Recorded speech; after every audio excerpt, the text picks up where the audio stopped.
Hey, good evening, everybody. Thanks for joining us here on 20 Sides to Every Story. We're playing Dolmenwood tonight.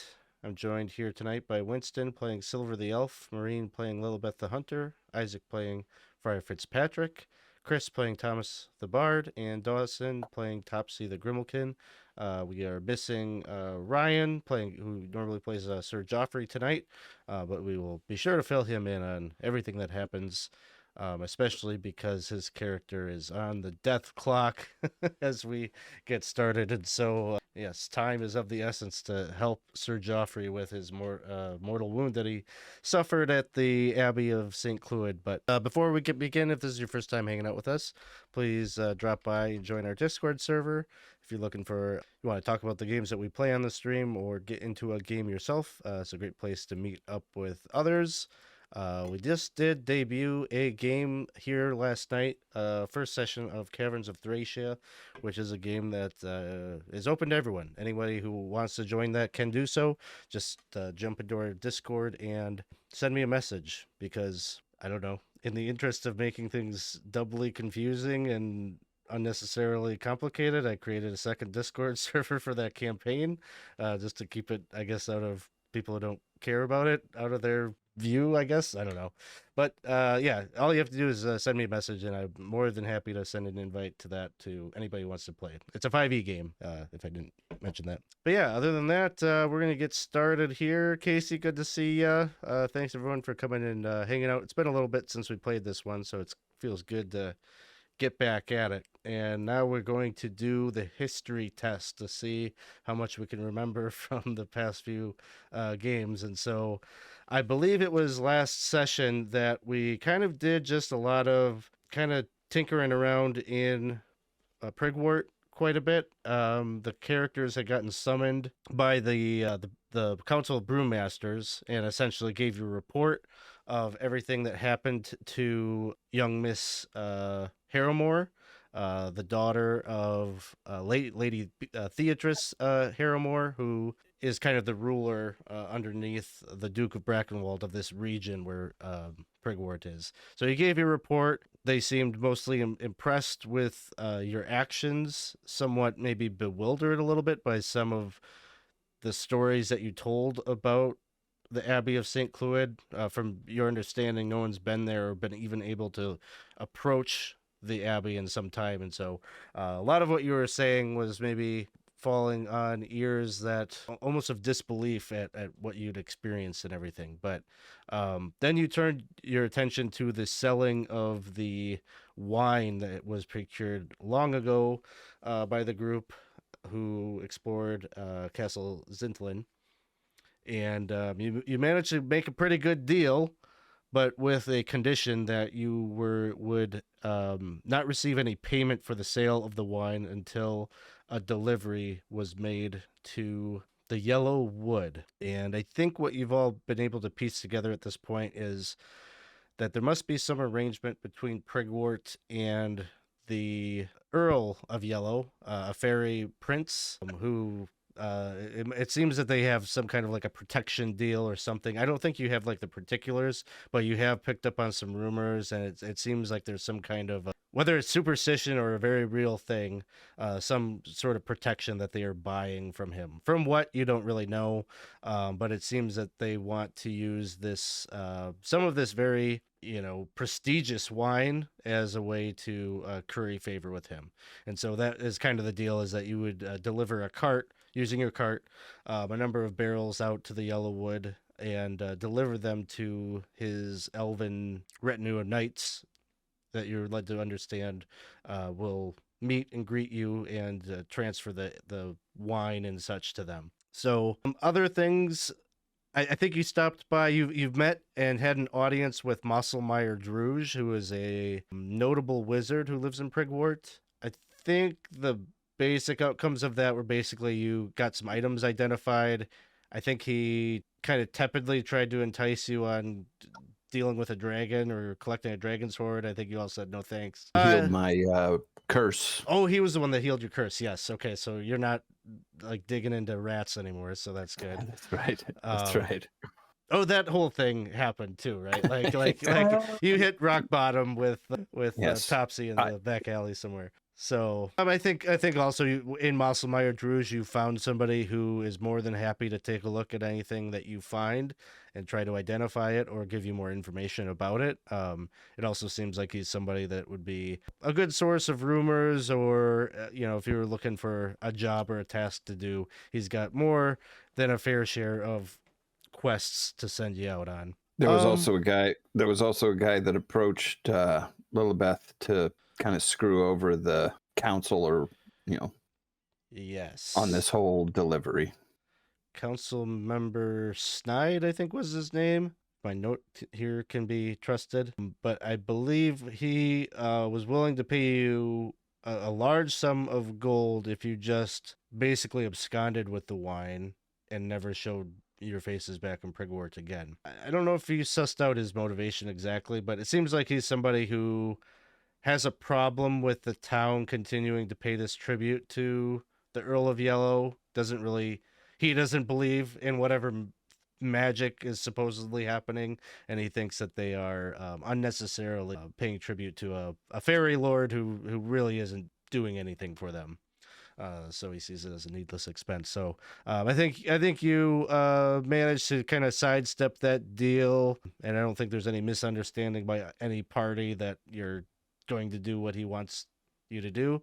I don't think you get any sense that there's going to be any reprisal, but it seemed like he was taking a shot on a bunch of guys that are going out to do a job that aren't really from town or super invested maybe in it. So any other notable things that anybody can remember that are important for us to detail here? Yeah, I mean, the only thing was that Mournspire Druge saw there was nothing he could do for the wound on Sir Geoffrey, that he said it would need divine magics and such, which had us decide that we would head to, was it Brackenwold? Is that right? Yeah, Yep. I think he was suggesting you go and seek some of the more powerful members of the Church of the One True God. Right. I think And the Yellowwood is on the way there, right? Yeah, kind of. The Yellowwood, you'd have to divert off of the road. Like it probably set you back like another day or a half a day or something to do the task. But I think also, I don't remember if it was in the last session that you did try like an herbal cure, I think, with Sir Geoffrey, but it didn't really take. Correct. So Yeah. there was a possibility of that working. It just didn't. The dice were not in our favor on that. So all right. I think the only other thing worth noting, and just in case Isaac didn't catch this, there were concerns over us looting the religious artifacts from the church. We managed to sidestep that in front of the brewmasters, but obviously we should be more careful in the future. If we're gonna do it, just don't mention it. I guess that's a good point of clarification, because I think we had that part. Friar Fitzpatrick was at the wagon for, right? Like, do we think that Friar Fitzpatrick knows that there was any looting that happened?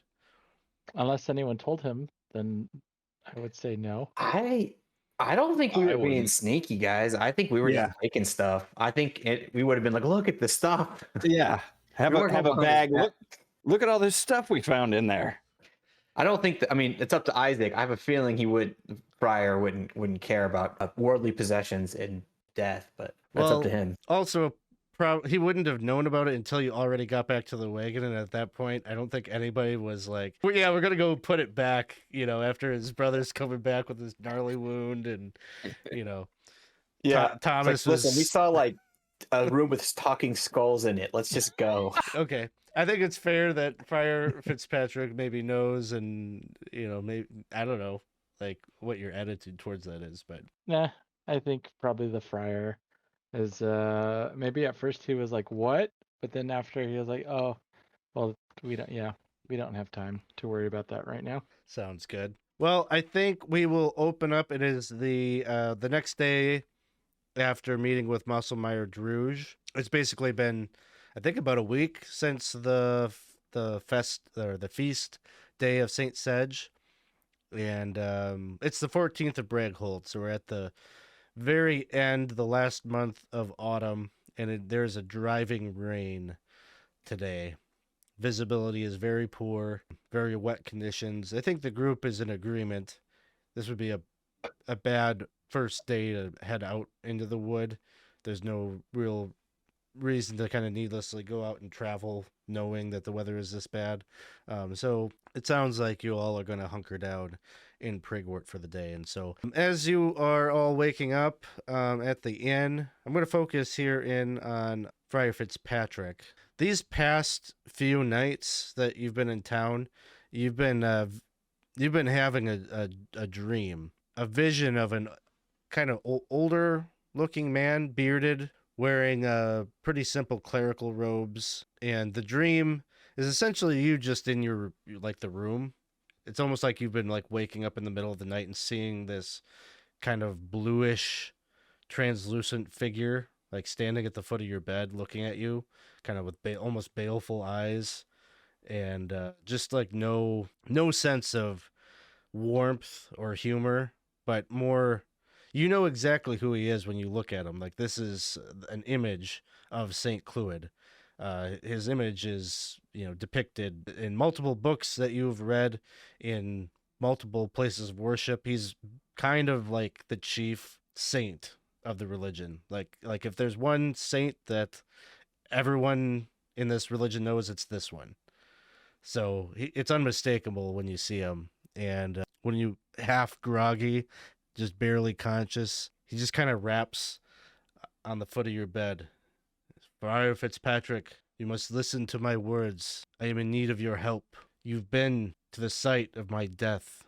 You've been to the abbey that was built in my name. It should be a place of worship. It should be a place that gives glory to the one true God, but it is a prison where my soul is prevented from joining in communion with our God in the halls of heaven. You and your allies are the first living to set foot there in 100 years. I need you to come back.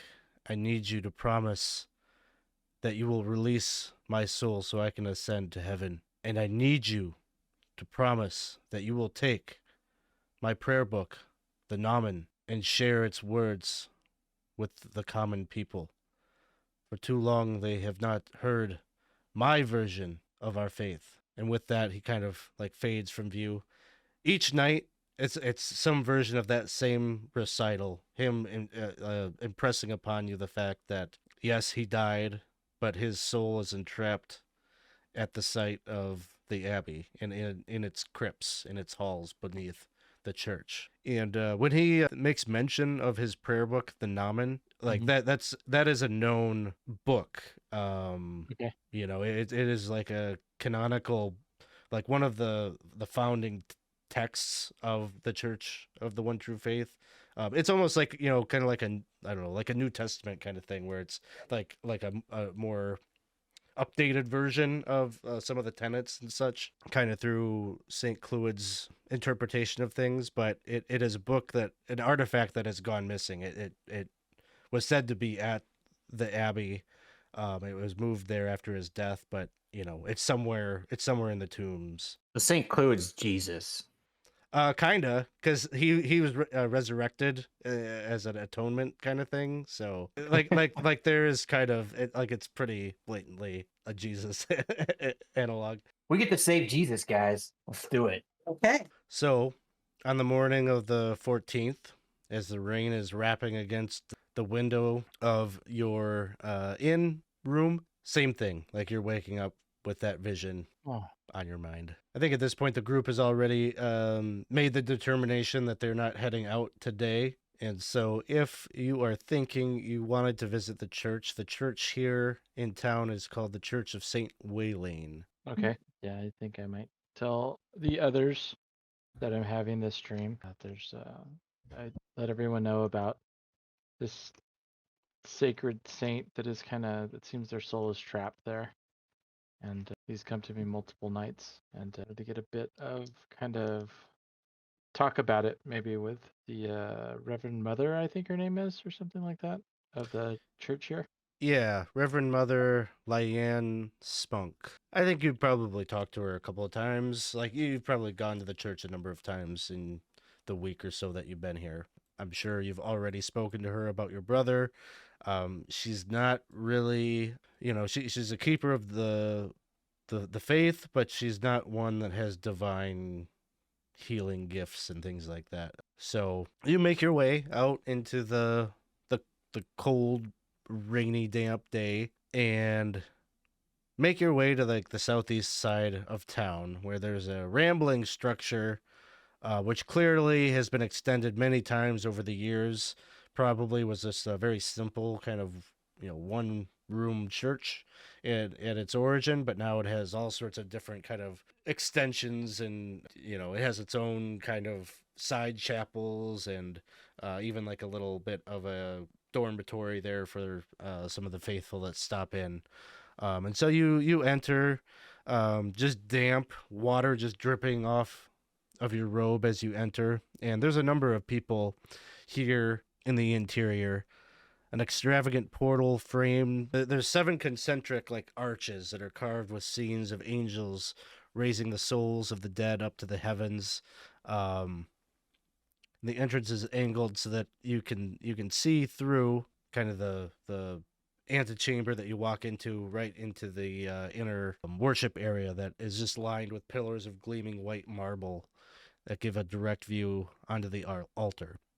And there's an enormous bronze statue of Saint Waylain, who's depicted as a plump woman behind the altar. Unusually, the statue has 7 arms, each bearing an axe. And there is a line of people kind of right down the center of the worship hall. Many of them are have like little wheel carts that have like a cask or something on strapped to them. Others have like bottles that they're just like hanging on to. But it seems like everyone's got some kind of a receptacle, big or small, that you presumably like. These are all receptacles that would bear alcohol or wines or beers and things like that. But they're all in a line, and you can see the Reverend Mother up at the front near the altar. And it seems like she's giving like each one that approaches her some kind of a blessing on whatever they brought. If I've known her already, I've been there maybe a couple times. Maybe I might kind of go up there and say, "Oh, do you need some help to get through the line a bit?" And when you approach her, she's a plump, kind of rosy-cheeked woman. Like in some ways, she kind of looks like the statue, except she doesn't have 7 arms and 7 axes or whatever. But she does have like one kind of almost eerie feature. Like everything is pleasant about her. Her hair is like tied up in a bun. She's wearing kind of this white robe and big rosy cheeks. But one of her eyes is just kind of goat-like. Like her right eye is different. The other one's human looking, but just like the contrast of that is a little kind of off-putting when you get up close to her and are having a face-to-face conversation with her. But she says, "Oh, hello there, dear. Yes, I could use your help here." And then she kind of like directs folks. We have with us a guest, Friar Fitzpatrick. He is well acquainted with our faith, and surely we can form a second line. We can take care of all of you this morning. Yes. My line, I get a bit of a taste of each. Just kidding. Don't worry. I won't drink any of you. There's like a goat folk guy that's got like a big cask, and he's just like, "You're not tasting my brew." Yes. I know. It was a joke. Please. It's not a very funny one. Okay. Yes. Don't joke about that here on this day. Indeed. Please. Forward. They start, you receive the blessing, you do the prayer and everything that they're all expecting you to do in the honor of Saint Waylain. But then, like, your assistance kind of cuts this process down by about 20 minutes or so. You're through both of the lines, and then it's just you and her, and maybe like a couple other parishioners kind of just floating around in the hall. But there's no formal service happening at the moment. And she says, "Well, what a surprise to see you here, Friar Fitzpatrick. It seems that the weather has blessed us with your presence here in our fair town one more day. I presume you'll be heading out in the morning, though." Yes. My brother, after all. You know all about that. But I have another matter that I would love to discuss with you. I've been getting visits at night, you see. Feel like maybe I'm being tasked with something, it seems. I think St. Cloud, he's been coming to me. You know that abbey? And I tell her about the abbey, at least a bit. We visited, and well, seems he told me his soul was trapped there. St. Cloud spoke to you directly and told you this? The first time I have to confess I thought it was the pipeweed that I maybe indulged a bit too much of, but this has been going on for many nights. I even switched rooms. Yeah, still he came. That is quite remarkable that he would reach out to you and he says that his soul is trapped there. Oh, I feel both envy and I do not be envious of that place. Well, that is the other side of it. The terror of going to that place, that accursed place where those kids were taken and that thing who struck your brother. I think you need to consult with the church on this. The clergy would want to know what is happening there, that no one has been able to go there nearly 100 years. You're the first. That means something. This isn't just the effects of a bit of ale or a bit of smoking. This is there's too much here for you to ignore. There's a man you need to go see. I know that you are new here in the Dolmenwood, but you need to go and seek out Abbot Nedwin Hargle. He's the keeper of lore.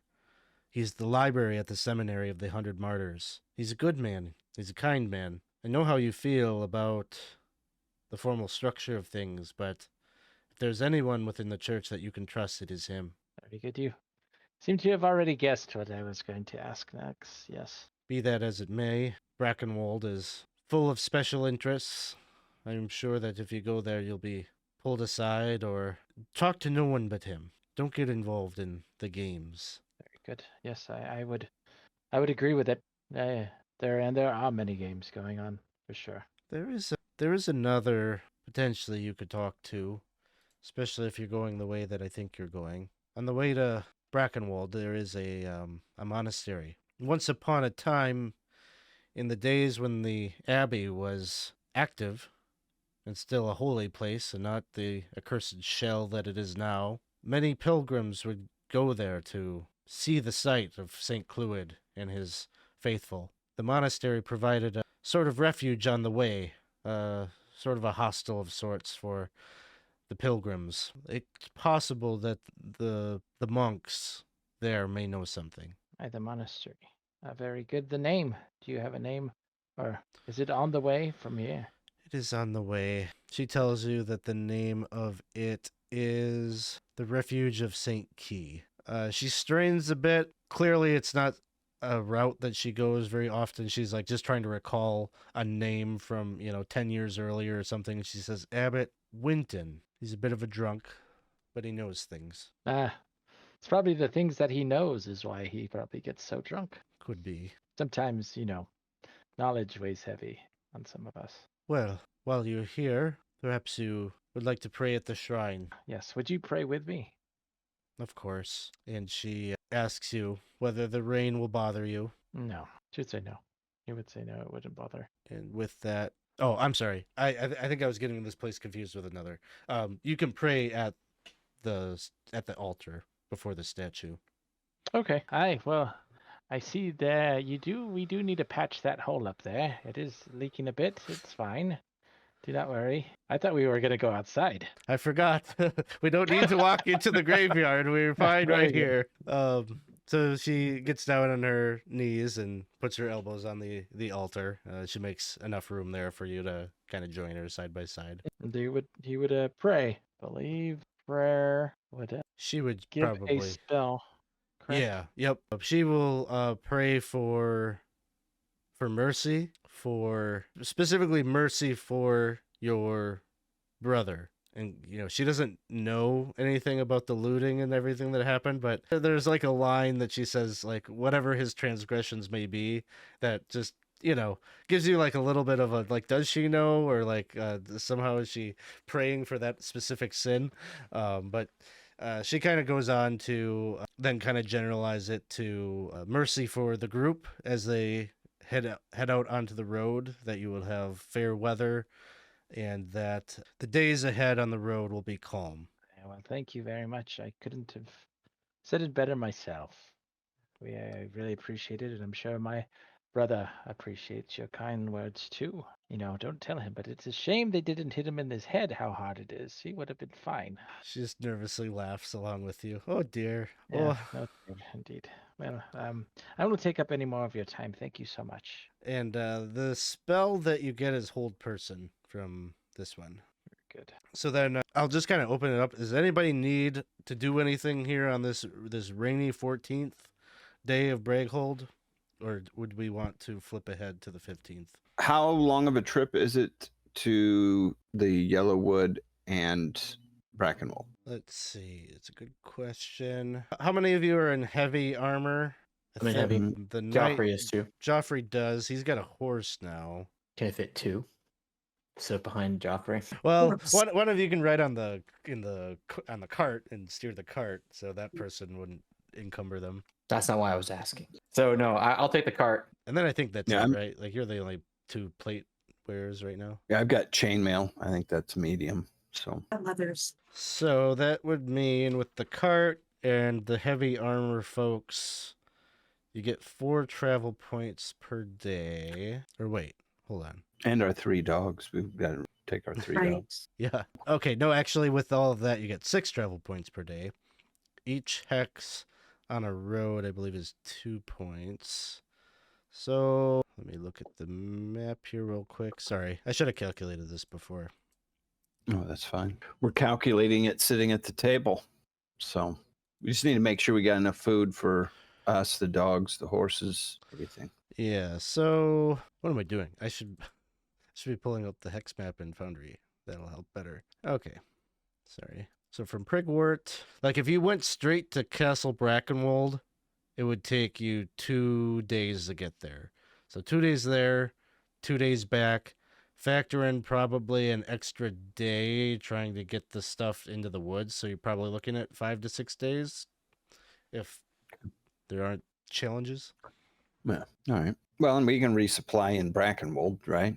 I mean, it's not. Yeah. I mean, it's a town, right? Yes, there is a probably equivalent of High Hinkle in terms of access to things, so very well resourced. Okay. So I suppose if we make sure, just to be safe, journey there 3 days doesn't hurt. We'll make sure we got 5 days worth of foodstuffs and whatnot for horse and dog and I thought we bought Us. foods for all of the animals for our stay and for travel. And that could be. Ryan is usually the one that jots a lot of that stuff All of down. this down. Yeah, I just recall we kept buying just the table scraps for the dogs. right. Mm-hmm. But oops, I have on my character sheet. I've got 12 iron rations, so I've got 5 days for 2 people. I don't know what anybody else has written down, but I'm at 6. I have 6. I have. you have how 7, many? actually. 7. Okay. Because Apu as well. Oh, yes. Okay. We've got enough. I just wanted to make sure we didn't take off and not have it. So, All right. Unless there's anything else, we will assume that you head back to the inn, get a rest in overnight, and on the 15th of Braghold, there's a bracing wind. You can kind of feel it shifting the bones of the rest house where you're staying. But as far as late autumn, this is probably as good as it gets. And you've all got, certainly gear to keep you warm and comfortable even under such conditions. And so, unless there's anything else that you want to tell me about your preparations, I think you would be able to go basically to the town hall, where they will have already loaded up probably about 20 casks or so at the back of your wagon. Probably a quick inspection would reveal to you that they're not all casks from Castle Zintland, but assuredly some of them are. And assuredly the ones that are towards the more visible ones towards the back of the cart, but they've got some other more like actual Prigwort things from each of the 7 houses in there as well. So, but just based on the way that this stuff was arranged, you get the sense that the council wants the elves to know about the casks from Horblight Keep, or Castle Zitlin. And with dogs, horses, and cart in tow, and monkey, you set out onto the road, heading due east. And this is the 15th? And this is on the 15th. So you're back amongst the trees on the road, which fortunately do give you some cover from the wind, but you know the limbs and such just kind of reach it down almost like arms over the road and kind of sway. And so there's just kind of like a general uneasiness kind of that you feel of just like kind of constant movement overhead. But otherwise it is a clear sunny day as you're traveling down the road. Do we need any checks here? Is there anything like, I assume there's some foraging happening along the sides of the road as we're going. Any other activities that you're all engaged in while you're moving? I think just the Not typical- hunting, Generic scheming. generic scheming. Generic scheming Yeah. and not hunting? Is that what I heard? Not hunting, yeah, because we'd need to take a day for that. So not hunting, but enjoying it out there, not the city. So, The Friar's still having the dreams while we're on the road. Am I having the dreams still? roll a d20. 15. You had the dream last night, yes. I would if the Friar shares and maybe idle conversation at some point, I would just very curious about this whole religious thing as always, and just also willing to blaspheme. And I'll just say, Friar, I know you're having these dreams, and I know that's probably something that happens to you Friar types, but as someone of the Fae persuasion, dreams are sometimes used as a manipulation tactic. Demons and fairy sometimes use them to lead people astray. Is it possible that this isn't the saint speaking to you, but actually whatever beast was sealed away? No, I didn't. Never mind. I'm just idly curious, just thinking. No. I thought that myself. Well, at least slightly. I do not know. I the only thing I can do is pray on it. But even then, either way, I would ask that once we take care of this business, I would maybe ask if you would all accompany me in that quest. Either way, at least I know if there was something nefarious that. Why do we fight? We fight for the booty. Why do we raid? I We raid have for the faith booty. that Why do we we'd be die? Okay. Well, I'm Well, already counting. You're already coming. Just wanted to just raise it out of curiosity, just something for us. Maybe we can do some more probing when we get to Brackenwald. And and we do still have some of those items that we just pretty much just ripped out of that abbot, right? We agreed to Yes, talk about yeah. that Friar. I'm just Abbits. saying- No. Abbits is the key word. Abby, yes. Did we Well, actually that's sell just- any of them? Did we hawk them like in the streets? I don't think I you know I have. said I didn't want to know, but No, we did not do that. Yeah. Gotta find one of those fences. Get rid of or maybe we. Let's go bury it in the yard some point. Either Perhaps way, we can give it to the Yellow Lord to give him a down payment on the next payment. no, I think not. Or we could give it to somebody who will give us, wait for this, money. Oh, yeah. Real quick, I just mean, wanted I to would be all for sending it. Oh, go ahead. Oh, I just want to say thanks for the raid to the Lollygaggers. They were playing some Cthulhu, I think, earlier. I was watching for a little bit. So thank you for the raid. Appreciate that. I'll let you finish your thought, but I just want to cut in also with something, Topsy, that you smell something. Something delightful. Something I know snacks anywhere. snacky. Yeah. There's notes of cinnamon and vanilla on the air. Fellas, you'd say I'm a very generous provider of the goods, right? Yes. Sure. But sometimes I need to expand my craft. And Well, how do I you don't do know. that? Well, mostly thievery is the number one source of my culinary expertise. If we're being truly honest with each other, but don't you get that whiff, that scent, that wonderful breeze, that sense of wonderful sweets permeating through the woods? Because I do. I don't smell anything. Well, yeah, make sure you blow your nose a little bit. I know it's getting a little cold outside for you. It's very important. You're getting a little red in the face.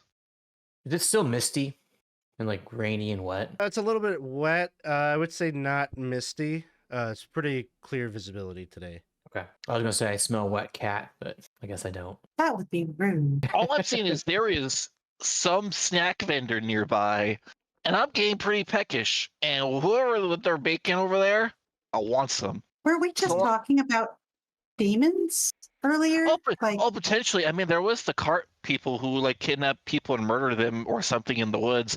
It could be them, but also could be just like a humble street vendor. Well, that was another vision, wasn't it? Being lured into the woods by beautiful women with beautiful baked. Oh yeah, absolutely. Wasn't there also someone who wanted us like the contract to like steal the cookie recipe? Yes. I don't remember who that was. But I don't know. But besides the point, there are sweets nearby, and I put my vote that I don't want to go towards it. Well, if it's something you can smell, it surely is nearby. Wouldn't hurt to take a little detour. Just take a big whiff. Just like take a nice deep breath in through your nose, and maybe it'll show you the way to go. And course I we would- do. Done shit like I would say that the scent is coming down the road, and as Silver kind of looks about and is checking visibility and such, and maybe you squint a little bit, with your elf eyes, you see down the road kind of the exact two beautiful women that were seen in a vision by Sir Geoffrey. I think maybe flirted a bit with, it was either Thomas or Geoffrey during the festival. I think both of us. Maybe both. Okay, Yeah. I couldn't remember exactly who, so that makes sense. It was both of you. They were selling some cookies and such in town, and you see them kind of off the side of the road, maybe I don't know, half mile up ahead. Seems that they spotted you. They're kind of waving and blowing some kisses, and they've got like a little stand there with some of their goods that apparently they're selling.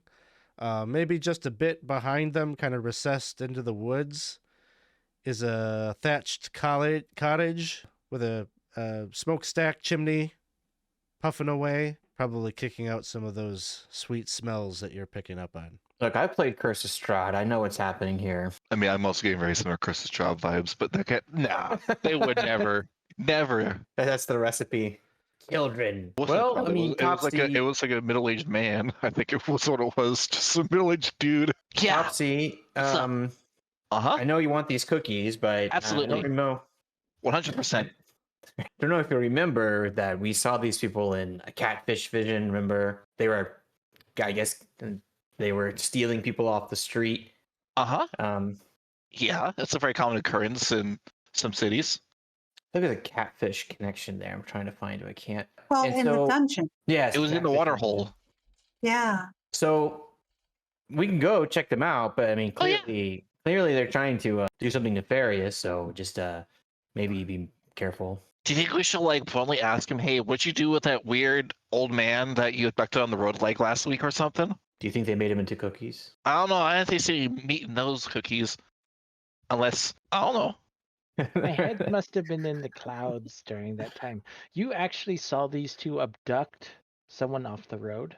Well, someone did. No, A lot of things Catfish. happen in Abbey. The catfish did. the catfish did it. Shared the vision as a gift, actually, I thought. Yes, Of course. So which I remember now, yes. yes, it was grateful for our conversation That's right before we saw the monstrosity with like 5 heads. Yes. and left. I am happy that I'm speaking to you all now. Because either way, so do you think that these two have people in their we've seen some very interesting things in cabins before around the wood, right? I mean, Not that I know of. Scar kind of on his face. It's like, do you remember the skin? You don't remember? Yes. You were not there. No. Well, that was before Topsy joined, but maybe not. So I think I see where you're going with this, Friar. Probably there's one or two things have happened here. Either these lovely ladies are robbing people, or they're killing them. Save that one for later. So Or the catfish was lying. Thomas, She- Thomas is like, yeah, let's get some cookies. Or they That's could also just true. be teaching people. They could just be teaching people how to bake cookies. Yes, that's probably what they're doing in there. Probably many people off the road are just wondering how to make cookies. Open up at the workshop. I cannot even believe we're having this conversation. Why don't we go and find out? They're just Yeah, we've got- Dolmenwood Yes. Instagram influencers with cookies. Yeah.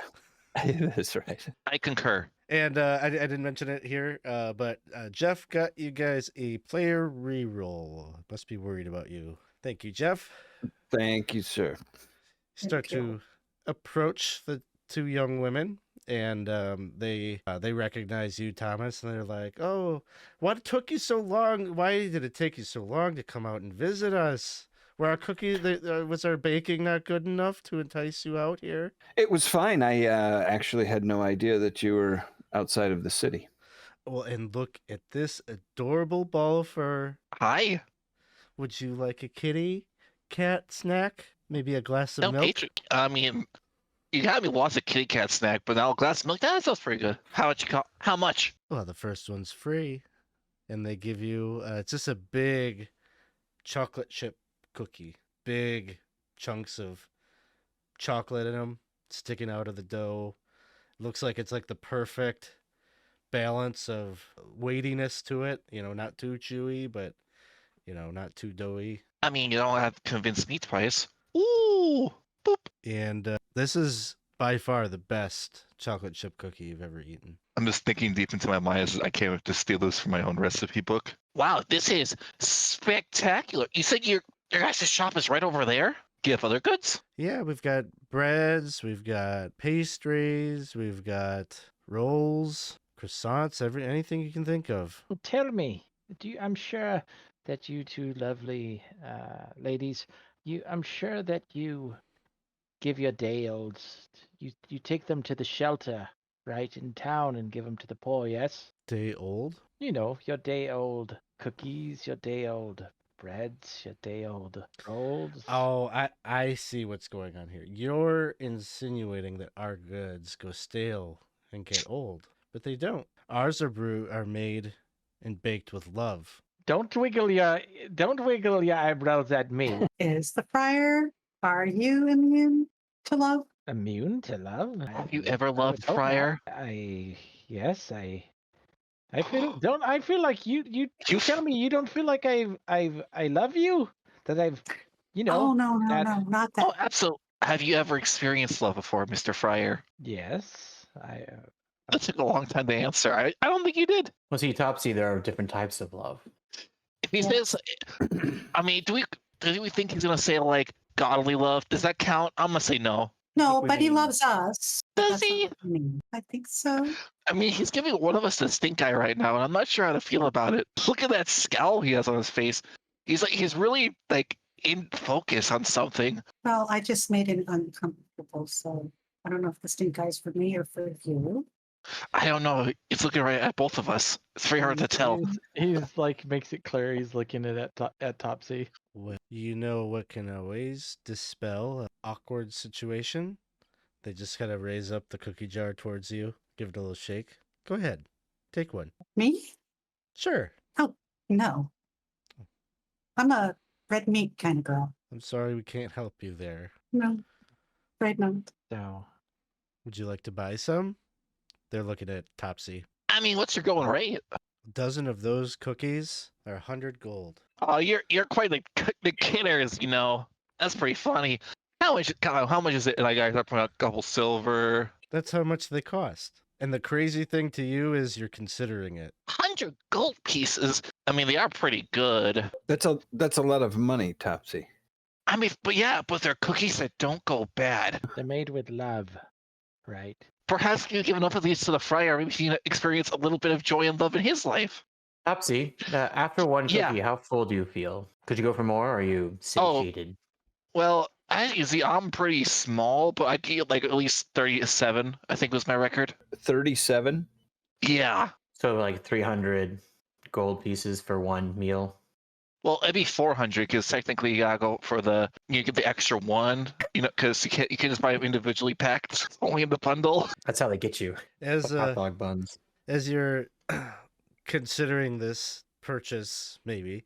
The door to the cottage opens, and a plump, middle-aged woman with kind of unruly curls. She's just got an apron on that's just like packed in with like flour and maybe little drips of butter and things like that. She's got a rolling pin in one hand, and she just kind of has this kind of kindly look on her face. And both the girls turn around. They say, "Mother, oh look, we have some customers." And the middle-aged woman just says, "Oh, good. Did they tell you about our cookies? They never go bad. It's Yeah. my own recipe." I would love to know what I mean, we are adventurers on the road. I mean, we'd love to know what you use to preserve, or what kind of love, or whatnot. Oh, there's a bit of magic in my cookies. If you're adventurers, you definitely are going to need these. They're good for Are you your like soul, good for your body. Just the Are you like thing one of- that you might need if you're going on a harrowing journey. Yeah, you will not want to pass these cookies up. What is that, my little feline friend? You have a question. What? I think he might be frozen. I was like, am I frozen or is it... No. Oh, Cat's got his tongue. no. Your thing was so amazing. It knocks the power out of my house. Oh. Wow. Hold on a second. It's getting there. Oh, dear. See, these are powerful cookies. So it's one bite and... It'll send you into a whole nother world. What I was gonna say is, are you like one of those fancy enchanters? Fancy enchanters. You know, like a magician. Is it the secret? Because if that is, I want to know all sorts of tools of the trade. There's just kind of like a twinkle in her eye. And she just kind of gives you a smile and kind of pats you on your head a little bit. I think you already know the answer to that, my dear. I don't think they do. Because, I mean, I can make some stuff like on my own free races, but nothing as good as this. Well, it's made with a mixture of some ingredients you can only get right here in the Dolmenwood. But the nature of the recipe is a secret. If I told you, I'd be out of business. That's fair. That's fair. Alex, I'd like to touch one of the cookies just so I can inspect it and see if it is magical. It's like So a innate ability. I think so. Let me double check. I'm pretty sure I've got a 2 in 6 chance, but let me triple check. It's a new thing with the character, so I think they added to the elf. But I believe if I touch it, so I guess I'll stop there. Are they okay if I like look at a cookie and touch it? Yeah, I mean, like it seems like they're okay with each of you having one. Okay. So you can reach I'm not in going and to grab eat one. it, but I'm going to touch it. I have to touch it, and it takes 1 turn, and it is a 2 in 6 chance. Okay. I'm sorry, I have to roll a 5 or 6. Yeah. You want me to do the roll? Yeah, you can do the roll, and you have a reroll in case you need it. I think I'm going to use it on this. I'm going to save it for a death saving throw. Oh, 4. Oh, so close. I know. I don't know. I think I'm just gonna say that it works, and yes, it is. I can magic. keep retrying. Okay. So In that case, there really isn't like a time factor here, so let's just say that it works. And yes, you do feel that these are imbued with magic. Do you learn anything about the nature of the magic? no, Okay. that's it. Just if it is. So they are not lying about that. And for reference to, just this comes up again, if I have an hour of solitude, it just automatically works. I think that's probably, in this case, safe to say. Sure. Work. I'll share that privately. Just be like, I mean, I'm sure no one's surprised to find this information out, but these are very special cookies, and they're enchanted. Could they be enchanted with some sort of preserving magic? Maybe, but there could be some other things that might be cut into that. So just be careful. I'll take Topsy, are one. you feeling?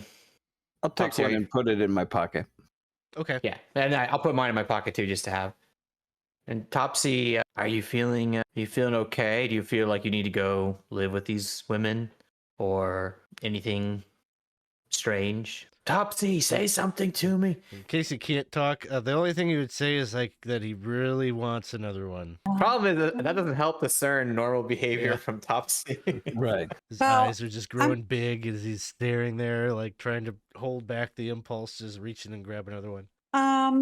I'm willing to go ahead because I'm not going to eat the cookie, but it seems a little bit unfair to have all the free cookies and not at least have another round of bought cookies. So what's the smallest batch again? 1? Yeah, they tell you they've got other things that don't cost as much, but they tell you that these are their best item.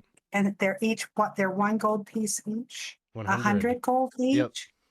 Okay, Okay, hear then me out. Topsy, your math was Hear- really hear- bad. Hear me out. Baker's dozen, 100. Is it a dozen or is it a baker's dozen? It's very important. Or do you do half dozens? I'm Think about sorry. it. I'm sorry. I think I said it wrong. It's maybe worse than you thought. It's 100 gold pieces each. Per cookie or per dozen? Per cookie. Sorry, I said it wrong. Holy shit. And they're giving a free one away. Topsy.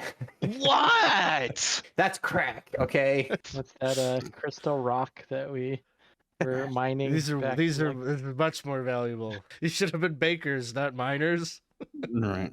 Listen, back in the land of Fae, you don't get kind of good stuff like this. I mean, yeah, sure, your fancy like plants and stuff that you can eat.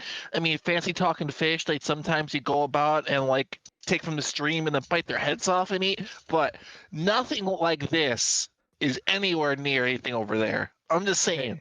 Nobody else eat these cookies. We can take them and inspect them for later, but no one else eat the cookies. Someone tie Topsy up and let's get out of here. The woman goes back into the house and she brings out this tray that has like gingerbread men on it.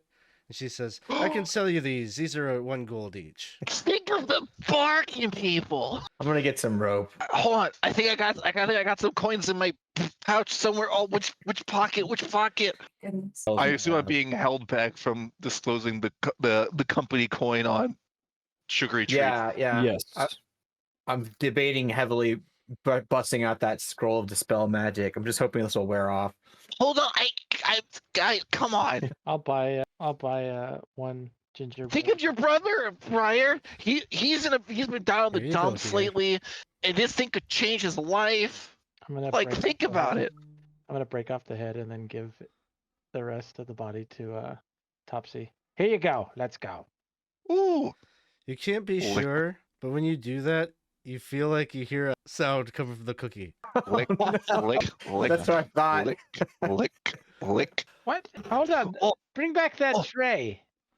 They're right here, my dear. oh, here's the good part. I would Click. like to buy 1 more. Sure. She gives you another one. I'm gonna put it up to my ear and just listen for a second. Eating it. Yeah. Biting off the hands and So- legs. We start with the arms first. But the voice, the noise making part of it is already somewhere else. So It was. This is very squeaky. How did you get the squeak in them? Oh, well, maybe it wasn't finished rising or. so Friar's just gonna look back at everyone like, it's a little Here bit goes. because you're eating. Left leg It's first. really good. It's really good. So Lillibeth, because of her birthday, has at least some chance of being able to see through illusion. So I'd like to roll for that, +2 for that. So I don't know what, but that's all it says is a +2 for seeing through illusions and spells. I So, think that would what mean would you I need to roll a 4, 5, or 6. Okay, then we go ahead and do that in here. And sorry, again. So this is our, it didn't do anything. How do I roll again? I'm sorry. I think it's /R 1d6. /R. I think it's /R space 1d6. /R. Wait, got it. Thank you. That was close. There, I roll a 4. You don't see anything different about the scene. The cookies seem to be what they Cookies. are. The women, The women seem to be what they are. wow. I'm impressed. And I'm actually going to go over and let Thomas know those women are really, I mean, they are, that's what they look like. That what? They look like exactly what they seem to look like. That is so unusual. That seems odd. Yes. Very. Something's wrong. Hey, Silver, I say a little bit. You want a bit at the right leg? No, I think I will pass on consuming anything else in the Well, vicinity of this the area. Friar's but- got the best part. He has the head. That's like the best part to eat. So you can start with the ears first, and then you work your way down. It's like the best way to eat those kind of cookies. Yeah, sure is. I have a quick question, Topsy. Or not for you, Topsy. Topsy, you sit over there. Okay. Can we see your process, how you make these? Can we get like a tour of your facility? We're very fascinated by the cookie creation process. Topsy here is a baker, actually. Topsy, could you produce your own magic cookie? I mean, Oh yeah, of normal course. cookie? Well, yeah, any like particular preference? You know what? Sure. Gingerbread man. But She says, "Oh, I'm right in the middle of something, my dear. I'm working on couple of new recipes back there. I'm not really fit for visitors. I'm sure if you come back Oh. in a day or two, well, if things cleaned up, I'd be happy to give you a tour. It's just a bad time. So I understand that, of course, but I must say that I insist, and I'm checking something out. I've got a rune I'd like to use. Okay. Let me double check it. So this rune is a greater rune. It is Sway the Mind. A single creature of any kind, person, beast, or monster, must save versus spell or be charmed. Fairies get a +4 bonus to the save. And if this works, their mind is swayed such they regard me as a close friend. And if they share language, they will follow my commands. And they can only resist commands that contradict their habits or alignment. Basically, like if I want to make them run off a cliff, they won't do it. Okay. So Save I'm just gonna or kind of spell? like save versus spell, +4 if they're a fairy, but I kind of wanted it to work, but she makes it. dang it. She had to roll 15 or higher, and I rolled a 17. Dang. That's a shame. That's a shame. I'll say, if you want to use your reroll, I'll reroll it. Yes. I think why not? Let's do it. I want to see what happens. Please. Let's do it. All right. I rolled another 17. Different die. Oh. I guess it wasn't meant to be. It was not meant to be. It's worth it. I can cast that rune again. I think when I'm like level up or something. I think she knows that you just tried to influence her, and you kind of see her get kind of a little bit cold towards you, and she just lets her daughters know, finish up with them. Come inside when you're done. And she goes back inside the house.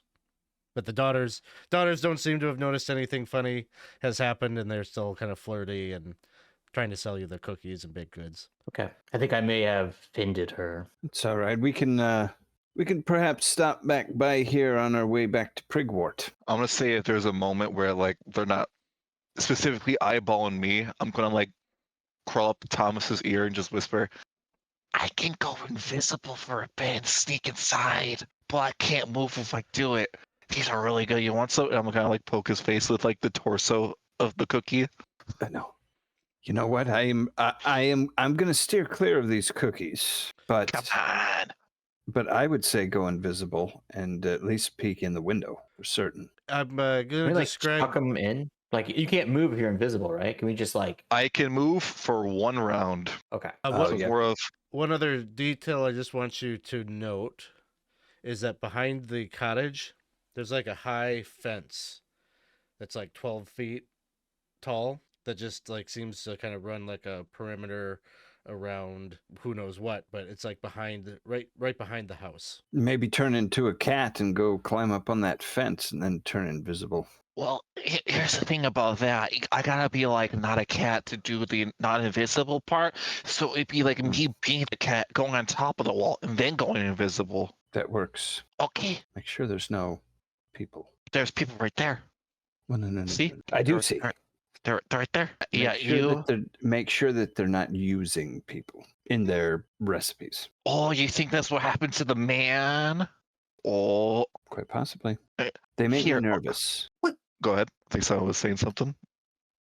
Well, no, I just, what are you guys whispering about? These cookies are so amazing. Also, we need a distraction for me to like see they're not eating people. Topsy was looking at doing a little investigation of the cottage. If you don't Just want don't him get to, he caught. doesn't have to. Yeah, right.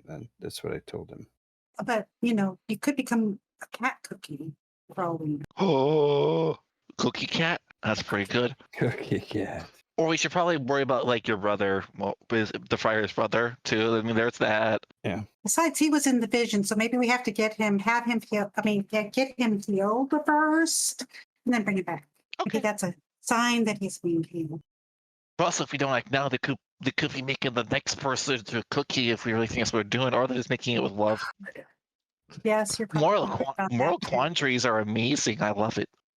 Jesus, I don't even want to have. Who is this Jesus? Is he one of those fancy saints? I don't know. The word just came to mind.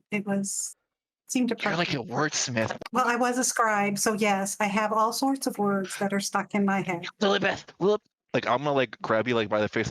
I got an idea. What? Monkey Sorry. monkey business. That was right in my face. Yeah. I'm sorry. I'm sorry. It's just the whiskers. That's right. Monkey They won't be business, Lillibeth. expecting and Expects the monkey to steal the product. You could do that. okay, Abu cookies.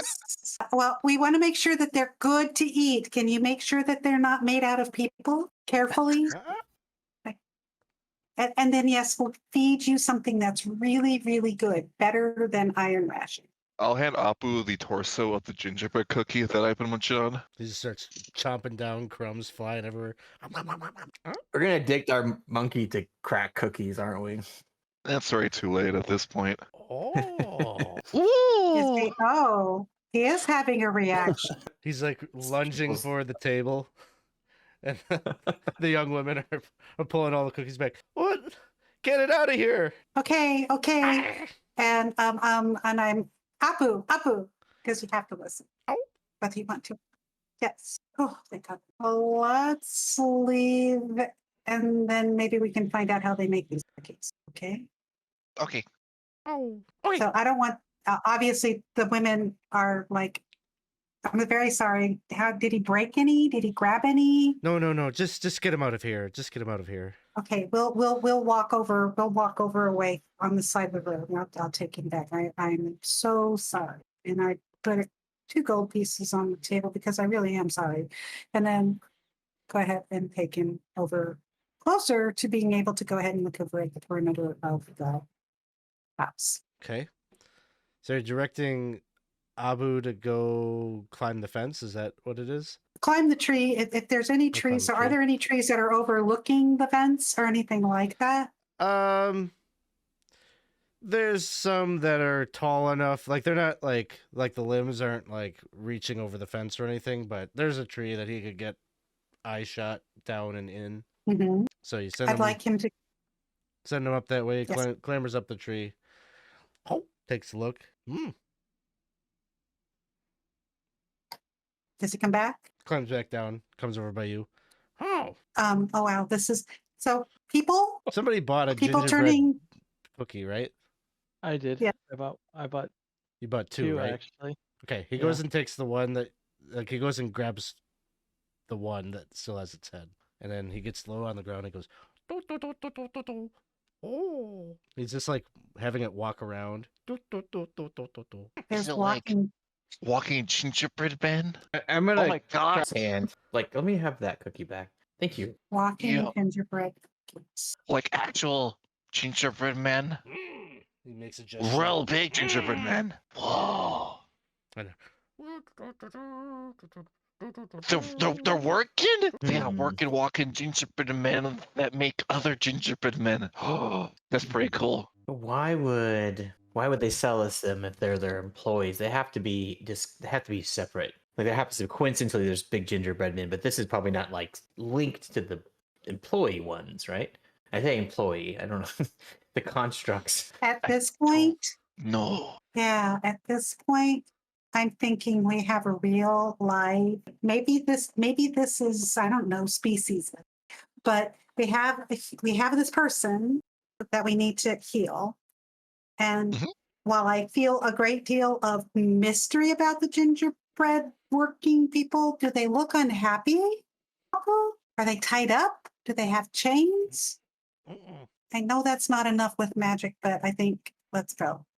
Are they 2-dimensional or 3-dimensional? Don't ask him that. They're flat, but 2D. The 2 ladies, they've already walked away. Or are they still there? I think they packed up the goods at this point. Their mother told them to come into the house once they were done with you, and you all walked away. So, yeah, they packed up.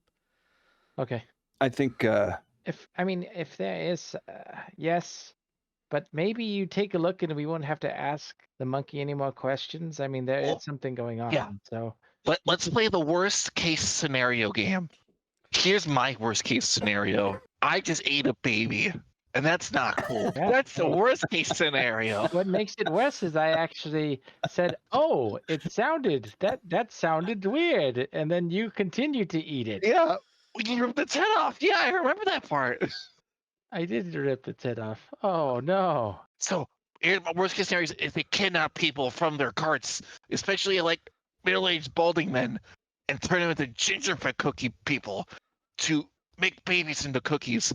That's like my worst case scenario. Yes. How about you go check? You go look, and then we will know. Just go on the tree. Okay, turn around. No peeking. Okay. I can see you peeking. Close those eyes, Friar. No peeking. I'm not. And if no one is peeking, No one is peeking.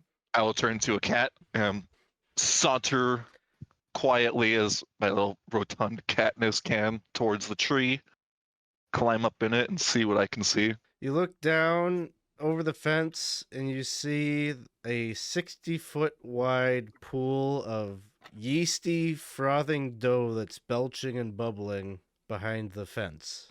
And there are 6 gingerbread men that are kind of stirring the pool with like these really big wooden poles, kind of poking at it. And I don't know, one of them's like, "So what plans do you have for the winter?" They're talking? Yeah. It's like mundane office politics. Yeah. Man, Janet's been a real bitch lately. I will say, report you to HR for that. Jesus, It do is- some of her PTO, because God damn it. Did you catch the football game yesterday? Oh, yeah, the Grimalkin game. Yeah, the Grimalkin versus the Mosskin. Yeah, it was great. It was a real head-to-head, back-to-back forward competition they had with each other. I didn't think they had it in the end. I'll watch for like 5 minutes to see if anything super extra weird. It's like, grabbing like a body from like the back of the house and throwing into the yeast pool, that kind of stuff. No, nothing like that. One of them like comes out with like a wheelbarrow, and they kind of like start like scooping up some of the dough or whatever and putting it in the wheelbarrow. And it seems like the fence is like built up along the back of the house, so presumably they take that and bring it right directly into the kitchen or whatever. So you see some of that happening, but Nothing else is super extra awkward. I will pounce my way back towards the group and rattle, so make sure no one's looking, and then turn back into Topsy and say, "Boy, Apu was a little light on the details exposition. So yeah, that happened." It doesn't seem like anything too nefarious I mean, it is at magic. this point. Yeah. She makes yeah, the big but- cookies to help make little cookies. But then what happened to the balding 50-year-old man? It could be totally unrelated.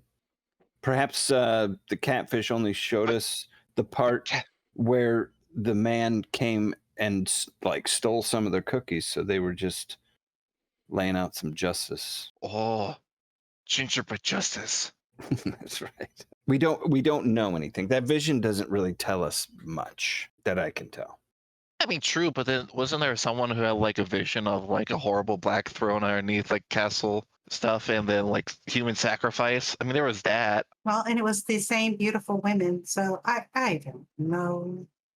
I think it was. Maybe I've got everything confused. But I know that if we don't get moving in a certain direction, we may in fact cause the death of one of our friends. Of And Sir somebody, yes. And somebody that for sure the Friar loves. This is not the way the station. I'm still not sure. Do you love your brother, Mr. Friar? Every time I hear you talk about him, you just complain and say he is like thick-headed, dim-witted, Yes. smells. I would have to love him in order to stick around this long. Oh, Yes. that's good. You get a cookie. No, thank you. It's one I made. You're good. Okay. Sorry. You get a pork sausage roll. There you go. Okay. Thank you, Oh. Kitty.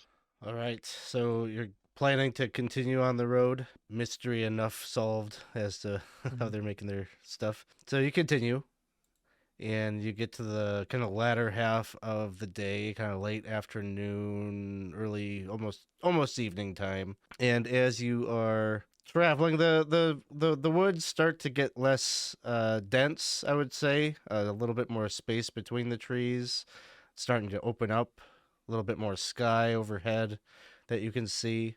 You're feeling a little bit more of that chill air as it breezes through the wood. And up ahead, you spot a red-tailed deer is standing on the road, just kind of idling there. Just seems like it's kind of maybe listening to the wood. That seems like it's in the middle of the road. In the middle of the road, stays for about a moment, and then like darts into the woods. What an opportunity lost. Opportunity for what? Well, deer. Oh, you would have shot it? Well, yeah, it's a deer in the forest and could have venison for dinner tonight. It just was surprising to see it stopped in the middle of the road. I mean, deer crossing the road is one of the leading causes for stagecoach accidents in this century. So be extra careful. Would have been a public service to kill the deer, but okay. Well, I wonder what spooked it though. I mean, we do have like 3 dogs and carts. You think there's like another beastie nearby, or is just making deer stuff? Well, Gilly Fleur basically did twitch, but she didn't twitch much. I don't even know if she can smell things and track them. It's just a hunting dog. Was it a special kind of deer, or was it just a normal one that you would see around here? Looked like a doe, common deer to the Dolmenwood. Definitely, you've probably eaten meat, venison from such animals at some of the taverns that you've been at and such. Well, let's keep our eyes peeled for another one, unless you want to track it, Lillibeth. Well, I could do that. I mean, it could take me the rest of the day. Do we have that time? Oh, probably not. We're supposed to have... Is there a set time that we're supposed to have these casks to the Yellowwood? You didn't really get like a timetable necessarily. I think the bigger issue is Geoffrey. Right. Yeah. We just don't want to take too many sojourns. Right. Yeah, I would say we just continue on, keep our eyes peeled. How is Geoffrey doing? Just like, hey, buddy, how's it going? Is he with us? He's with us, he's right? with you, yeah. He would probably downplay the pain that he's in a little bit, but if he has to look at the wound, it's definitely the infection is spreading a bit. Okay. I think it's in his side, right? Yeah. So I'd say it's like kind of probably gone from being like a quarter to being maybe like grapefruit size blemish. The veins are really black in that area. He definitely favors that side as he's riding on the horse. He just kind of holds it. I do my best to try and convince him that it's still, I mean, it looks all right. Doesn't look too bad. He just looks at his brother. Don't say it, brother. Don't say it. I can hear what you would say. It doesn't need to be said out loud. And as you continue forward, maybe at around 5 p.m. or so, you see at the edge of the forest an old stone building that stands by the wayside. Arched Does it look... oak door has a sign just above it in beautifully painted red calligraphy that says "The Refuge of St. Key, Pilgrims Welcome." Oh, well, I So if think we actually this is maybe where we might be staying the night. Yes, you Very were good. supposed to speak with these people here, yes? Indeed. Right. There is like a stable adjoining the building where you'd be able to go park the carriage. Would just be, kind of out in the forest just along the building or whatever. But you could bring and tie off your horses and probably leave the dogs inside a covered stable there. Looks like there's some food and such set already laid out. You walk inside the common room. There's a wide tap room filled with wooden benches and tables. Place is teeming with travelers here, other folk, and huge casks of ale line one of the walls.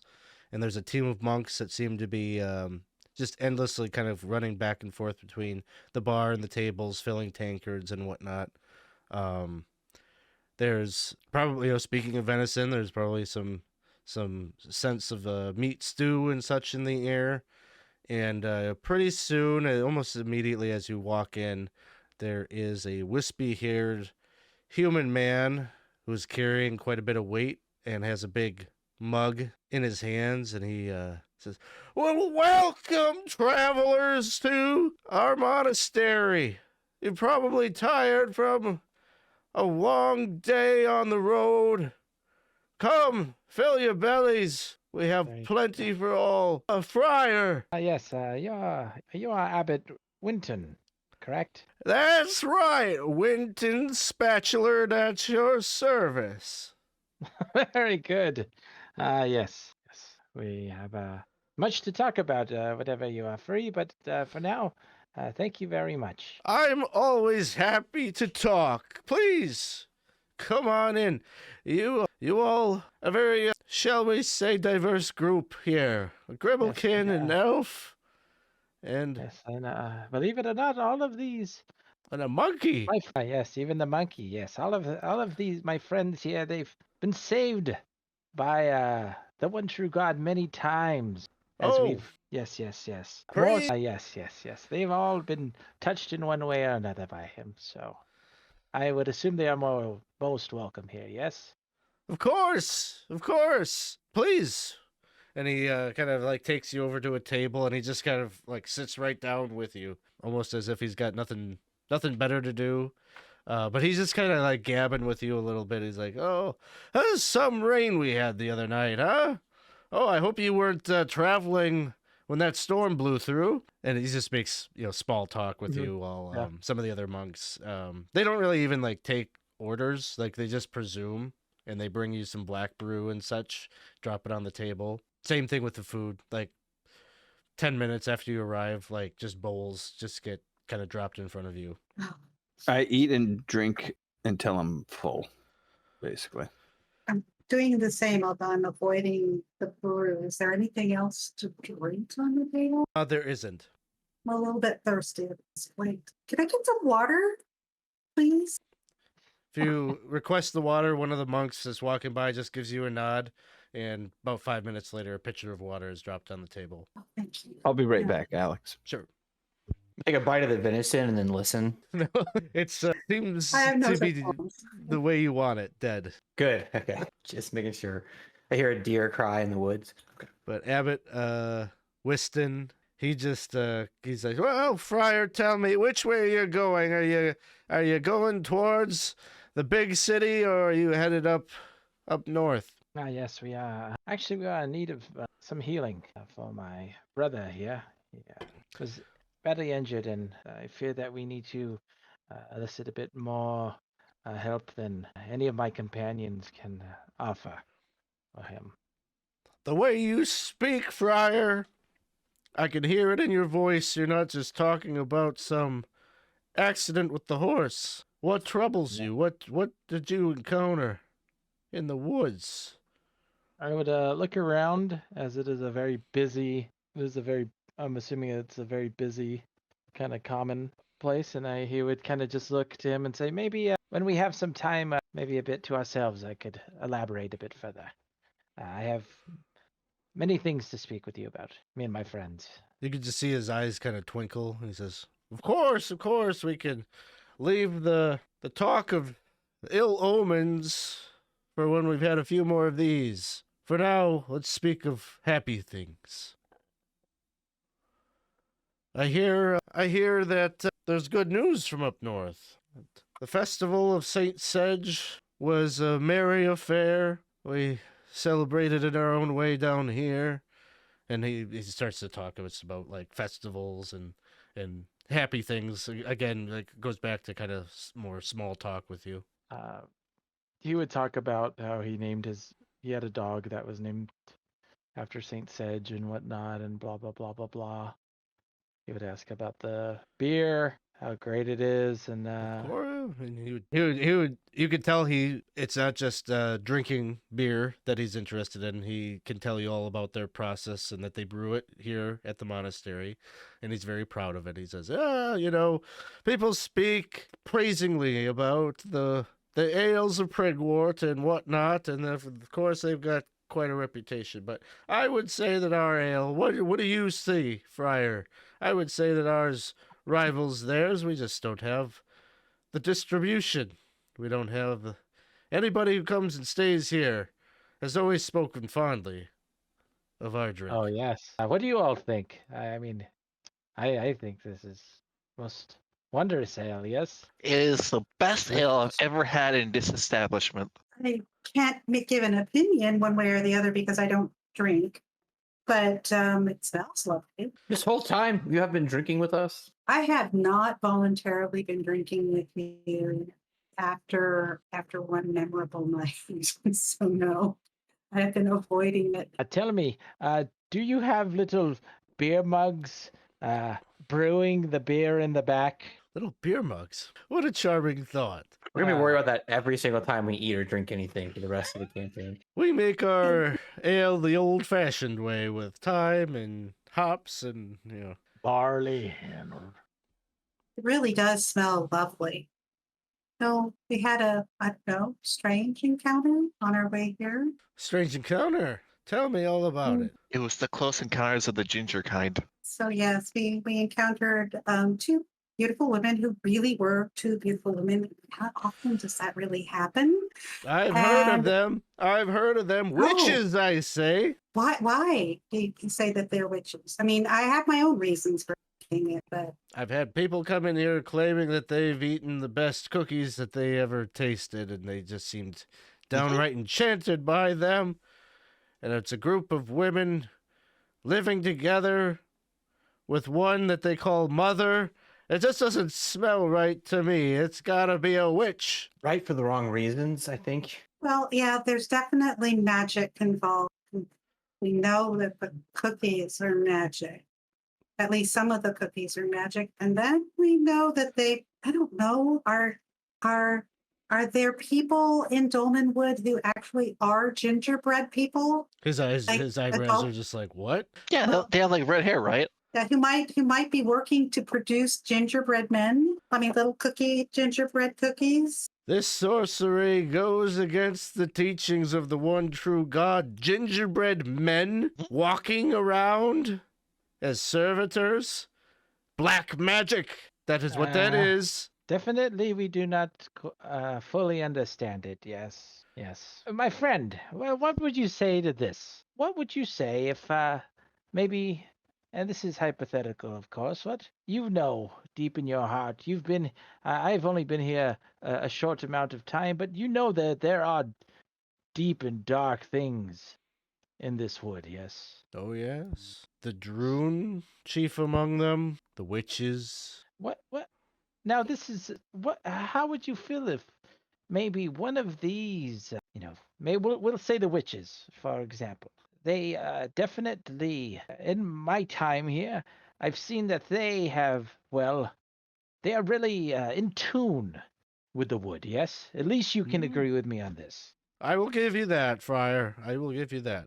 Now, some say that they are nefarious in nature, correct? But I challenge you this. What if they are, in fact, protecting the wood from the darker creatures? There could be Would you some truth feel- to that, Friar. Do you have some evidence to suggest that? You've seen things. I can tell you're a man that's seen things, even though you clearly are not from the wood. You are not from here. Yes, yes. But I would bet that you know these lands better than most of my countrymen. I can see it in your eyes. I think he would continue just talking and saying that, of course, when you are ready, that is, we will speak, of course. I could see in your eyes that you are ready to listen. Grab another ale and follow me. We can talk in private in the chapel. And Would you mind if I played for your guests this evening? A bit of music would be most welcome, my friend. I will see it is done. I slam my beer and grab another full one that's on the table and head up to kind of a front table or whatever, and I'll start Sure. getting the crowd going. Almost instantly, you've got everyone kind of shifting their seats and such. You're drawing their attention. You bring some smiles to the faces of all these travelers coming and going from Brackenwold and Prigwort and such, and especially in this evening, this chill evening, it just kind of gives a warmth to the conversation. And yeah, I would say at the end of all of this, you end up with the equivalent of about 10 gold in assorted change. Lovely, lovely. For the rest of you, you would see that Abbot Winston kind of leaves you, but you could see like the door that he goes to that must lead from the common room into the chapel. So let me make sure I understood this. He's gone into the chapel. We can see the door. Well, I am going to go speak with him. Would anyone else like to go with me? Sure. You want company? All right. I'll be Yes. happy. So I'm going to go. You go and you follow the two of you, and as you enter, it's a pretty basic chapel in comparison to the one that you were in back in Prigwort. Very, rustic, not really well adorned and whatnot. This is a very, very simple chapel. Simple wooden altar at the front. But there, you could see that Abbot Winston, he's just like kind of standing at the front of the chapel, his back turned to you. He's just looking at, there is a symbol of the oraculary that's like painted on the wall, and he's just kind of drinking, muttering to himself a little bit as he seems like he's kind of lost in thought as you come in. He's, oh, Friar, and I'm sorry, Lillibeth, was it? Yes. Lillibeth, yes, yes. Well, I'm eager to hear your tale, Friar. Tale of your brother and his wound. I would say that the friar would go into. He would kind of test. He seems he can trust. He's been told that he can trust this man, so he will give him information as far as kind of where they've been, what they've done, pretty much up to where they are now. He would even maybe tell a few stories of maybe not in great detail, but his experiences with the Droon, with witches and such, with fairy and the fae, just everything. Even to the point where even speaking a bit about the what is the horse, the evil. Oh, the Nag What Lord. is the Nag Lord? Thank you. Yes. He listens to everything you say. Like when you start talking about like the Droon and witches and stuff, it's almost like a different person that you're talking to back here. He's like, if I could be frank with you, Friar, I don't much care for demonizing these groups. I don't know much about them. I grow tired of using our faith to paint with a broad brush. I suspect, given everything that I've read, that our religion is just as intertwined with the Droon, the witches, and all the others. We have a history of being involved in the very things that we call out. It is not my place, I care not. What I care about is trying to enjoy a simple life. I think in your heart you wish for that too, but circumstances have led you into things much bigger than you. The Abbey.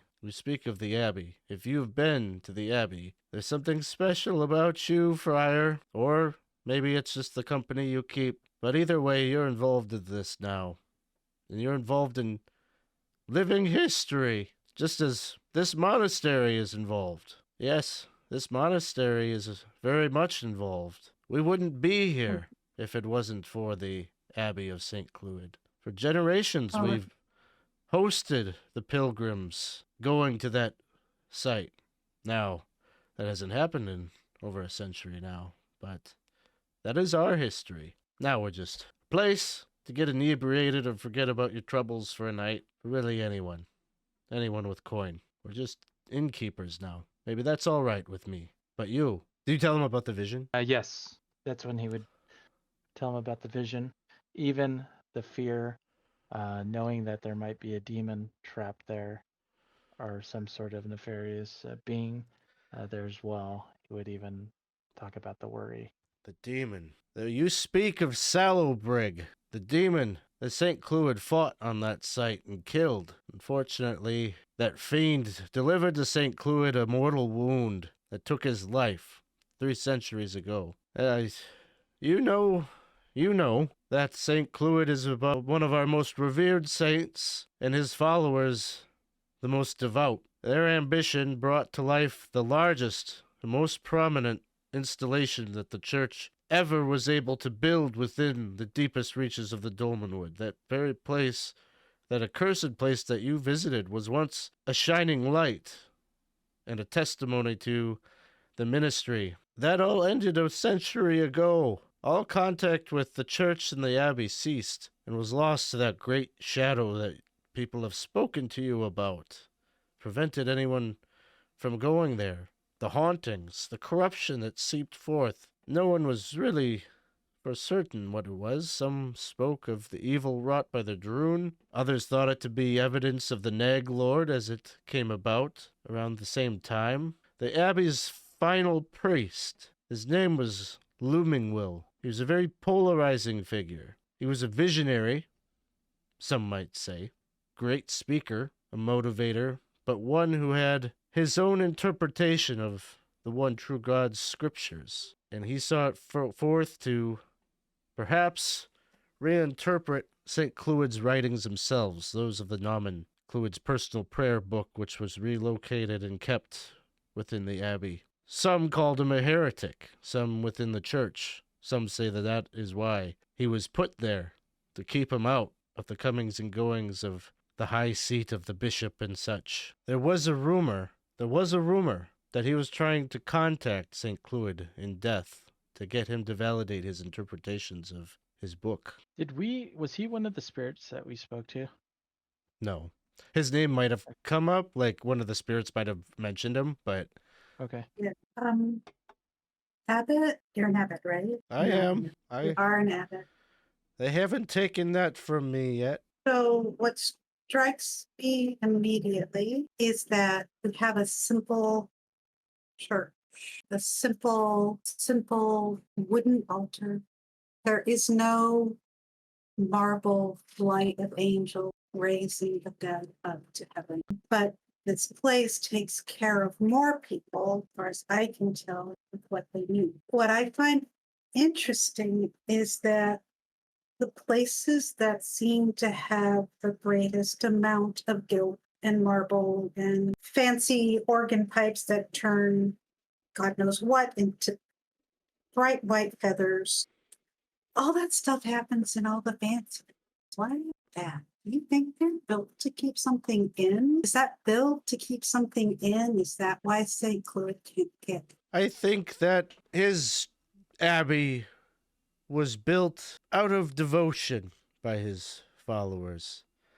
And though it may seem gaudy or over the top, I don't think it was overindulgence. I think it was care and love and devotion. I think if St. Cloud is truly stuck there, it has nothing to do with opulence. It has something to do more with, well, all of the problems of the Dolmenwood go back to corruption. I think the corruption seeped in after the architects were long gone, but maybe after vainglorious men had come in. Just my hunch. Looming Will, I've read a lot about him. He strikes me as the kind of man that, well, the church had a hard time keeping him in line. Who knows what lengths he went to trying to ensure that his beliefs were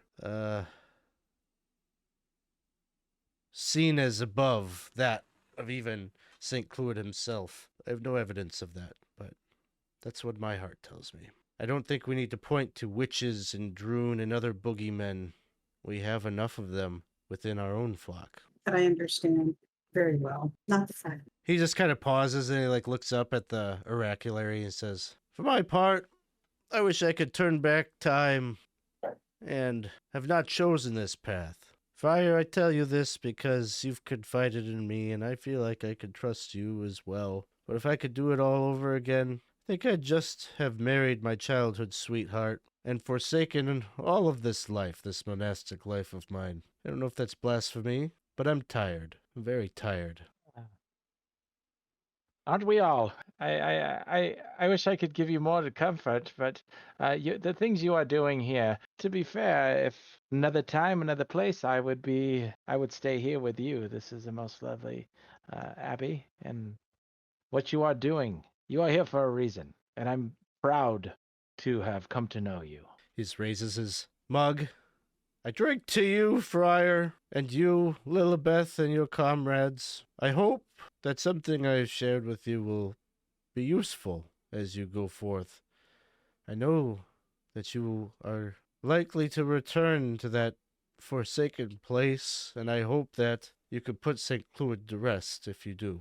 Oh, yes. And should these things come to pass, please, you must come and tell me the tale." We will, friend. What I want you to do, we will meet.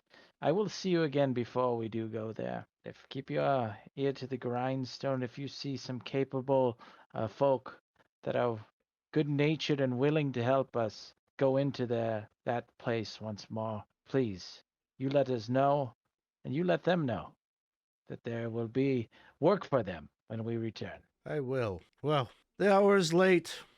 I suppose we should turn in. I'm sure your comrades are waiting for you. I'll see you off in the morning. He goes and he turns and kind of blows out a few candles and whatnot that are illuminating the chapel and takes his exit. The prior, if I heard correctly, he suspects, perhaps, that there was necromancy at the end, Possibly. and then the corruption, and the catfish, but the corruption that went along. Damn catfish! I wish I would have seen it. He was very intelligent and very, very oddly wise. Quite kind. Well, if we go back in the Scotch Strat style, we'll make sure we leave him alone. Yes. Yes. I'm just kidding about that too, but yes. Well, maybe you can talk to St. Claude if he visits you tonight, knowing what you know now. He might have some answers for you, or at least be able to lift some of the mystery. Very good. Yes, I will pray here now, and hopefully, I will be given the strength to be able to speak to him. Just listening alone was very overwhelming. I don't have any faith, but I can just imagine what that must have been like. So I'll leave you to pray. I'll go out and see if Thomas has riled up the crowd. You are praying here at the chapel. Yes. You receive the blessing of St. Key and gain the ability to cast Locate Object. I wonder what object I might be locating. Find out maybe one day. All right. Anything else from anybody before nightfall? All right. We'll say I don't remember how much I was charging you for everything, and you did stay one night in Prigwort as well. We'll say, why don't we just say with all of the drinks and the keeping of stabling of animals and everything, 16 gold for the 2 nights. I'll I'll throw refill my total. I'll throw the 10 in that I made. Okay, so six gold total. I'll toss in another 3. I'll pay for the rest of the 2. Was that the gingerbread man is paying? Oh, Yeah, no. right. Hey, I got this one, guys. Thanks for not ripping my head off. This one's on me. Oh, Yes. Where are you sleeping tonight, Mr. Gingerbread Man? We turn then to the 16th of Braghold, and there's a frost that clings to the windows as you wake up in the morning. You come down into the common room, and there's maybe like half as many people in here as were the night before. Just the early risers like you that are getting a bit of breakfast before hitting the road. You see Abbot Winston. I'm having a hard time saying Winston and not Winston every time I refer to this guy, but No, it picks my ear up every time. I'm like, huh. Abbot Winston is here, looking a little hungover maybe, but you get the sense that's kind of his just natural state. He's just like, "Oh, good morning, friends. Welcome. You'll be heading out early this morning. Yes, we will. Indeed. Be careful. There's a cold, a chill in the air. Winter is just around the corner. Hopefully we can stave off snow for another week or 2. So too. Monks fill you up with biscuits and such, warm tea to fill your bellies, give you some comfort before you hit the road. Now, it probably bears mentioning that this monastery is probably mentioned to you as a landmark for how to get to the Yellow Wood. So you'd be wanting to head northeast into the wood from this point. Yeah. Is that the same direction that the deer went? The deer went into the northern woods, yes. Although you're probably a few miles away from where you encountered the deer, where you're at, but yeah, same direction. So, anything special you want to tell me before you start heading in that direction? I'll ask him about the deer. I'll ask you about the deer. So is it common for deer to sort of like cross the road? You say here? yes. We saw one. I was surprised. I hadn't seen one just walk out and cross the road. Seemed to be paying attention to something and then took off. Well, no, it's not an uncommon thing. Well, that's good to know. Probably a fair number of hunters would be jealous of you, having seen a quarry right there on the road. A lot of times you have to wait and wait and wait a whole day, you know. Yeah, I was just so startled. I didn't even think about it until it was too late. My dog has already given me. Well, you know, You'll have an opportunity again. I know. Thank you. So you saddle up your cart and everything, get the horses ready, and load up. It's a little tough getting a wagon off the road and out into the woods. Now, again, it's a little bit sparser here, so you are able to navigate the cart in and amongst the trees, but it does take some care, and you're going much slower as a result. But as you're traveling, the trees almost seem to change a bit. The glades of beech and oak seem to have a profusion of songbirds and cheery twitterings that are filling the air. And from the branches of these trees, you notice these kind of globes that seem to light up at the ends of each branch, and they kind of light up and are almost like auras, I guess, that are casting off this golden light. Now you kind of understand a bit why this wood maybe gets its name, and it's from these orbs. Does it look like these are something that are on the tree, or is it something that is not part of the tree but is just in the tree? As you draw closer and inspect them a little bit more, you realize what they are is they're fungal in nature. They're growing on the tree and emitting the light. Weird. Friar, come look at this. You know about fungus. I would say he was kind of a bit lost. What? Fungus? Oh, these are lovely. I would take a look at them. Each one, the largest among them is maybe like cabbage sized. Some of them are smaller, but like that's like kind of maybe the average size is a cabbage sized growth. It seems like exclusively growing off of these trees. Okay. Some on the branches, some on the trunk. But you can imagine if you were walking through here at night, you'd have no visibility problems. The name? What did we say that we knew the name of what they were? What is the name of the place that we are? Yellowwood. Yellowwood. Okay. Could I try to identify them? Does it seem like it's something that I could like break off and take with me? Sure. Do your skill for identifying the fungus. Sure. A 3, so no. Not too sure. This is unlike anything that you've encountered before. I think I'll wait and maybe ask someone that might know, since we are going up further up ahead. So I will not grab any, but I will wait to ask. As you're not like really too sure what you're looking for or what you're anticipating. Do you stop or do you continue through the wood? I think we would continue. We don't know what we're looking for. We weren't really given instructions. We were just told to go up into the yellow wood, so it could be that these elves will find us. Yeah. Something about this. Good. Something about this feels familiar. I can't quite put my finger on it, but I agree. I don't think we should stop. Moving ahead, you continue moving. Yeah. Cart navigating around. You're just taken in by the awe of these orbs, listening to the birds chirping and such. And as you are moving, one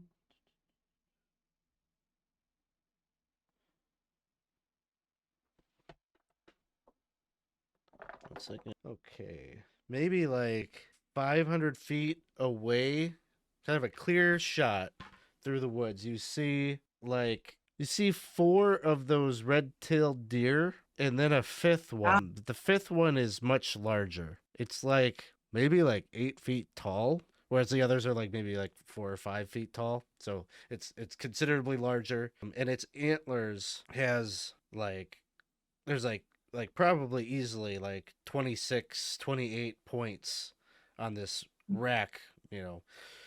Antler spread is maybe at least 30 inches. That's godlike. As far as Lillibeth's concerned, I've never seen anything like that. Golden coat. You can't tell if it's actually golden or if it's from maybe the light striking it, but it's radiant. You guys seeing that? Mm-hmm. I don't think that's a normal deer. Yeah. You ever seen anything like that? I'm more of a city slicker. Yeah, I have not. So what is it doing? Is it just watching us? They are just kind of like moving, like they're walking through the woods, like they're crossing the path. They're not coming towards you.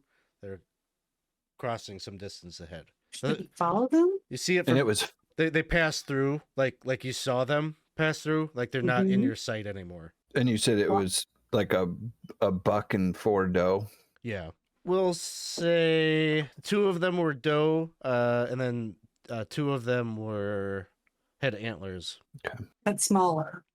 But Significantly smaller. smaller than the main one. The big one. Are they going in the general direction that we need to go? Because if they are, I'd want to track them. I would really you don't want know. to do You that. don't really have a. I think you guys are just moving around. So I want to follow them. Topsy, I gave you your cookie. I want to follow these guys. I mean, if you wanna, I won't say no to you. I definitely want to track them. Gilly, do you want to go and want to come? No biting, just following. you can do if you want to track it, you do a survival check.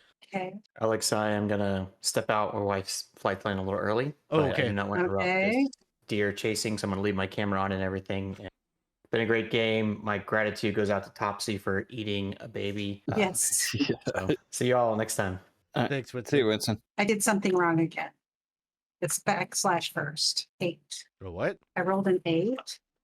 That doesn't seem possible. Should be a D6. Oh, well then I rolled the wrong die. Do you know what your D6 is target pretty is? good. Well, for tracking, it's for tracking. You said I had to do a survival check. So for me, the survival check would be the 20. But for the tracking, my tracking die is Hold on. yeah. Let's get your stuff up then. All right. I think Survival. it's What level are you? a 4. Level 4. Okay.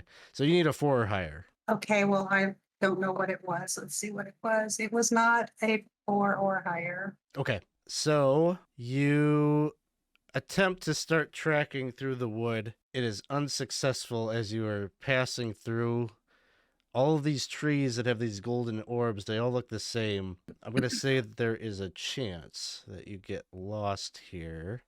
The hunter has a chance to save on this, I think. Wayfinding. Okay. Yeah, that's Wayfinding does not help you. And so, as you are moving through the woods after this quarry, you are lost. Maybe that's a good place to end the session. yeah. guys feel what Lillibeth went? I'm this lost. Oh, no. And Oh, the time no. spent on this, it's almost as if you've lost your sense of time because you can feel evening is encroaching. Oh no. So Lillibeth, I swore we went by this tree already.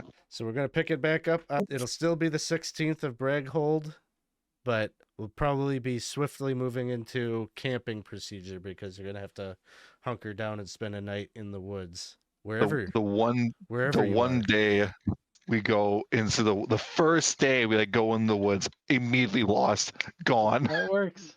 At least we're in Yep. the woods with light. That's true. Yes. That's Could the be nice worse. part. Unless the trees, unless they are eyeballs all of a sudden, they come and eat us. Who knows? Anyway, It's just been so long. I've been in so many cities. Haven't had a chance to really get my bearings out here in the woods. I'm really sorry, guys. The urban forest is too powerful. Well, that could be true too. I mean, we are trying to it looks like a deer god. I mean, it's a pretty cool looking deer. it was What are you glowing. trying to? Were you trying were you trying to mount its head on a plaque and be like, "This is my greatest prize"? You know, when I first got here, that might have been my aim, but not today. Not today.